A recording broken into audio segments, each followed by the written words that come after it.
दिल्ली मौसम की डबल मार झेल रहा है। यहाँ प्रदूषण के साथ ही ठंड ने भी परेशान करना शुरू कर दिया है। तापमान लगातार गिर रहा है। आने वाले दिनों में ठंड और बढ़ेगी, जबकि घनी धुंध से दृश्यता पर भी असर पड़ेगा। कई इलाकों में AQI 400 से 450 के पार रिकॉर्ड हुआ, जिससे सांस की दिक्कत, आंखों में जलन और बीमारियों का खतरा बढ़ गया। वहीं दूसरी ओर बढ़ते प्रदूषण को लेकर मुख्यमंत्री रेखा गुप्ता ने बड़ी प्रतिक्रिया दी है। उन्होंने कहा कि दिल्ली के लिए वायु प्रदूषण कितना बड़ा मुद्दा है, यह किसी से छिपा नहीं है। उन्होंने कहा कि दिल्ली की कई पुरानी समस्याएं हमें दहेज में मिली हैं, चाहे वह कूड़े के पहाड़ हो, टूटी हुई सड़कें हो या प्रदूषण की स्थिति हो। खबरों के अनुसार राजधानी क्षेत्र मौसम की डबल मार से झेल रहा है। यहाँ प्रदूषण के साथ ठंड ने भी परेशान करना शुरू कर दिया है। तापमान लगातार गिर रहे हैं। आने वाले दिनों में ठंड और बढ़ेगी, जबकि धुंध से दृश्यता पर भी असर पड़ेगा।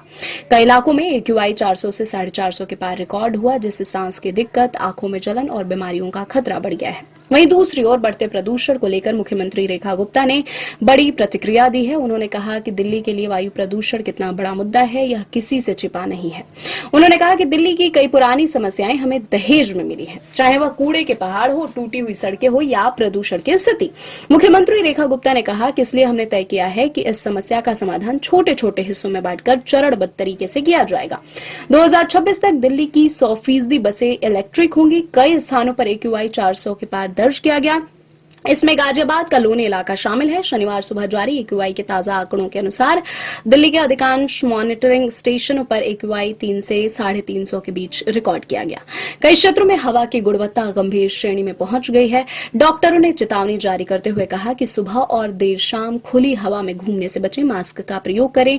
वाहनों का धुआं, निर्माण कार्य, औद्योगिक प्रदूषण, कूड़ा जलाना और ठंडी हवा के कारण प्रदूषक जमीन पर जमा हो रहे हैं, जिससे AQI तेजी से बढ़ रहा है। IMD के अनुसार तापमान और गिरेगा, रातें ज्यादा ठंड होंगी और 23 से 27 नवंबर के बीच फॉग, धुंध बढ़ने की संभावना है, जिससे AQI और खराब हो सकता है। लगातार 8वें दिन AQI 300 से ऊपर रहने के कारण CAQM ने ग्राफ 3 के प्रतिबंधों को लागू किया है। आनंद विहार, वजीरपुर जैसे इलाकों में स्थिति गंभीर बनी हुई है। खराब AQI से बुजुर्ग, बच्चे, गर्भवती महिलाएं, अस्थमा मरीज और कमजोर फेफड़े वाले लोगों को सबसे ज्यादा जोखिम होता है। गौरतलब है कि देश के कई राज्यों में ठंड बढ़ रही है। उत्तर भारत में कोहरे और सर्दी का असर अब धीरे धीरे बढ़ रहा है। यूपी, झारखंड और मध्य प्रदेश में कोहरा और ठंडी हवाओं का असर दिख रहा है। दक्षिण भारत में कई जगह बारिश की संभावना है।